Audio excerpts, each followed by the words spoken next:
আবারও চোখ রাঙাচ্ছে করোনা। নতুন এই ভ্যারিয়েন্ট আগের থেকে কয়েক গুণ শক্তিশালী বলছেন চিকিৎসকরা।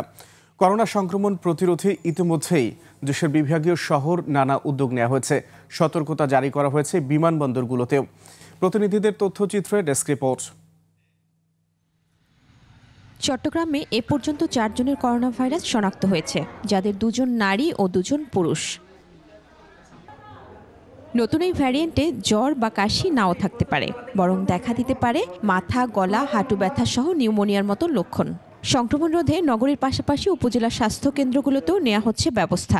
উপজেলা হাসপাতালগুলোতে পর্যাপ্ত মাস্ক সাপ্লাই দেওয়া হয়েছে এবং কোভিডের জন্য আমরা ভ্যাকসিনও সাপ্লাই দিয়েছি। জীবন অবাক না করলে কে করবে? 28% মিল্ক ফ্যাটের অবাক করার সাথে ফ্রেশ মিল্ক পাউডার। জীবন অবাক করুক প্রতিদিন। এরই মধ্যে চট্টগ্রাম জেনারেল হাসপাতালকে কোভিড ডেডিকেটেড ঘোষণা করা হয়েছে।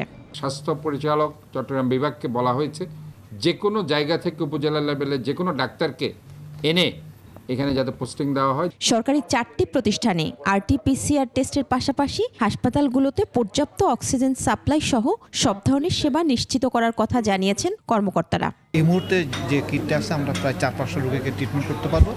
আমরা অলরেডি আরো 5000 কিটের ডিমান্ড দিয়েছে। চট্টগ্রাম জেনারেল হাসপাতাল অক্সিজেন সাপ্লাইয়ের ক্ষেত্রে এখন স্বয়ংসম্পূর্ণ, যেটা বিগত কোভিড-19 আমাদেরকে অনেক ধরনের ক্রাইসিস মোকাবেলা করতে হয়েছে। ময়মনসিংহে 6 জনের করোনা শনাক্ত হয়েছে, এর মধ্যে 2 জন আইসিইউতে আছেন।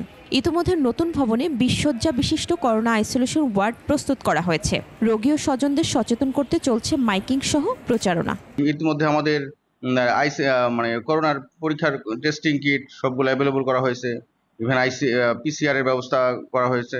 আমাদের এখানে কোভিড ডেডিকেটেড ওয়ার্ড খোলা হয়েছে একটা।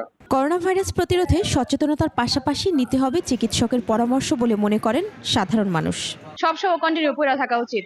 এই মাস্কটা খুব গুরুত্বপূর্ণ। হাসপাতালে একটা বড় রকমের সচেতনতা তৈরি করা দরকার। এদিকে রাজশাহী মেডিকেল কলেজ হাসপাতালে 30 বেডের আইসোলেশন ওয়ার্ড চালু হয়েছে। এছাড়া গঠন করা হয়েছে চিকিৎসক, নার্স ও কর্মচারীদের একটি টিমও।